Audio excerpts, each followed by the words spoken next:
Senhor presidente, no começo da crise, eu tenho certeza, né? Eu tive a oportunidade de algumas vezes lá em Roraima, ou Roraima, né? Como o pessoal fala. Tomei um puxão de orelha uma vez lá que a gente estava falando, lá o pessoal, Roraima! É uma sotaca de carioca.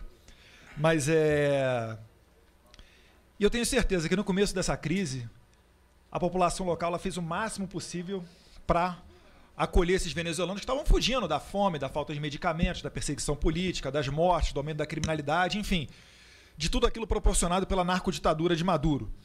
Só que depois de um tempo, é humanamente impossível, salvo engano aqui, em torno de 400 mil habitantes que tem Boa Vista, em torno de 400, conseguir dar conta de absorver tanta gente chegando. E ainda mais agora, prezado deputado Medeiros, que o Maduro, o que ele faz? Ele pega ônibus com presidiários, chega na fronteira, solta e bota a galera para entrar aqui. Eles já estão acostumados com a vida do crime, não é aí que eles vão tomar jeito. Ou seja, entram no território nacional para delinquir.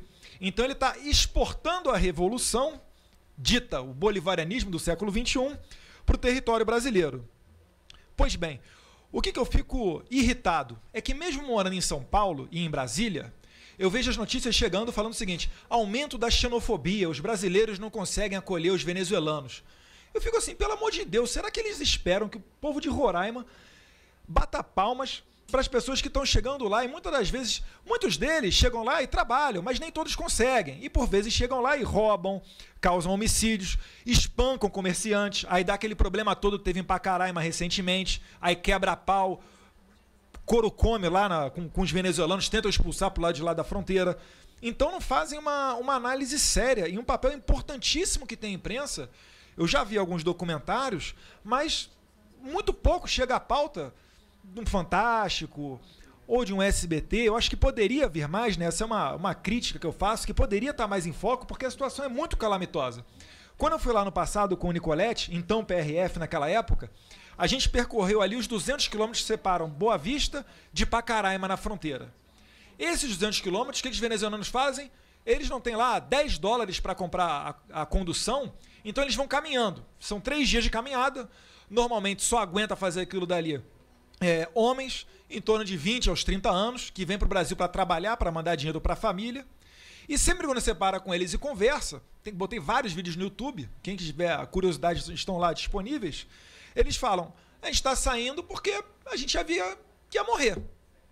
Não tem mais gato para comer, eu estava vendo criança comer cachorro de rua, eu não queria que meu filho fosse o próximo. Então estou arriscando tudo para atravessar a fronteira para tentar uma vida melhor. Então ali já ultrapassou muito de questão ideológica. Ali é questão de humanidade mesmo. Eu tenho certeza que se os Estados Unidos, Chile ou qualquer país da Europa estivesse vivendo uma crise semelhante, independentemente do governo ser de direita ou de esquerda, nós estaríamos aqui. É por isso que eu falo, e não generalizo todos da esquerda não, porque tem gente que já critica o governo de Maduro. Antes tarde do que nunca, né? Mas assim, é impressionante, é uma doença mental ainda querer defender esse tipo de coisa. Tem um livro que eu virei fã dele, do Leonardo Coutinho, ele escreveu um livro, Hugo Chávez, o Espectro. Quem lê esse livro, e ele é curtinho, tem 150, 60 páginas, ele narra ali todo o envolvimento do regime de Chávez e Maduro com o terrorismo do Hezbollah, com o narcotráfico das Farc e tudo que há de pior no mundo. Então engana-se o brasileiro que acha que aqui no Brasil a gente não tem terrorismo. Está na hora de se atualizar um pouquinho, porque é um problema muito sério.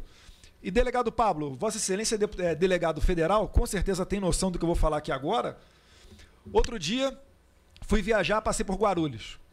Aí veio uma funcionária de uma companhia aérea, e não vem ao caso falar com a companhia aérea, mas ela falou o seguinte: Eduardo, a gente está tendo um problema aqui em Guarulhos que, às vezes, chegam aviões com dezenas de pessoas, normalmente voos vindos da África, poderiam vir de qualquer lugar do mundo, mas normalmente estão vindo da África, e as pessoas já chegam aqui só falando, não sabe falar nada em português, só sabe falar auto-refugiado, e tem a petição de auto-refúgio no smartphone dele.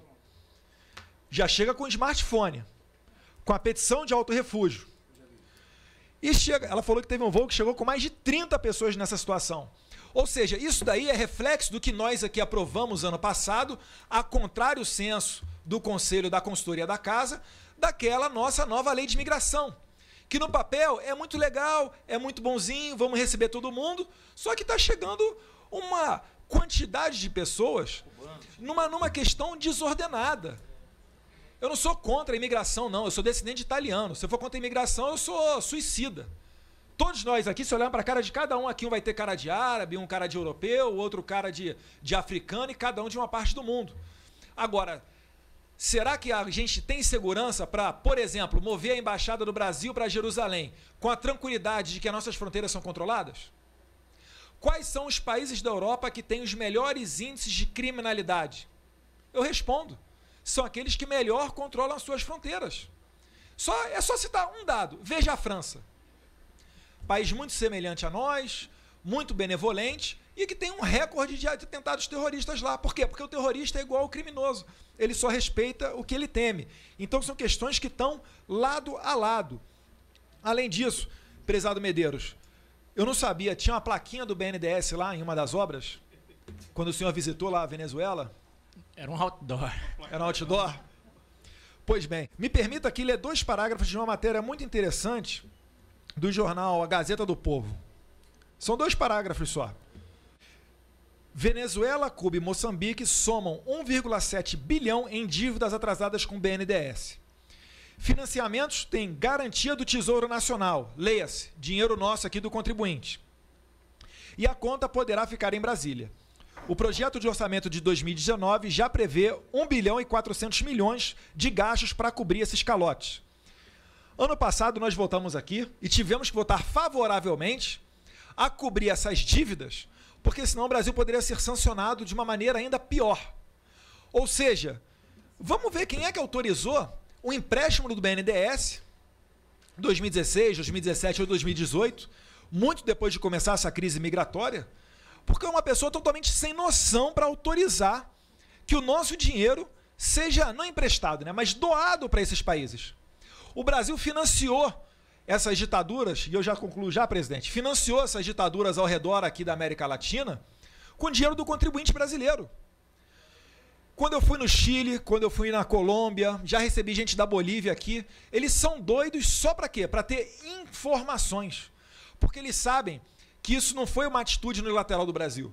Isso daí foi um conluio criminoso entre a quadrilha que governava o Brasil e as quadrilhas que governavam outros países, como, por exemplo, o da Venezuela. E aqui, finalizando, senhor presidente, de acordo com o general Girão, de fato, a segurança alimentar é algo a ser visto ali. Porque até isso a narcoditadura do Maduro conseguiu. Criou a figura do traficante de alimento. Lá tudo é tão controlado que até a alimentação é controlada. E a maioria dos venezuelanos, primeiro, eles emagrecem porque não tem alimento para todo mundo, e segundo, eles usam a fome como uma política de Estado. Copiaram o regime político cubano. Então, para você receber alimentação, o que você tem que ter? Tem que ter a tarjeta de la pátria, uma espécie de cartão, bolsa, alguma coisa. E você só recebe a alimentação do governo se tiver essa caderneta. Para estar com essa caderneta em dia, você tem que votar a favor do governo. Lá não existe sigilo de votação. Você tem que participar das manifestações a favor do governo. E assim ele vai criando um ambiente político para dizer que tem pessoas que são a favor do Maduro. Não tem.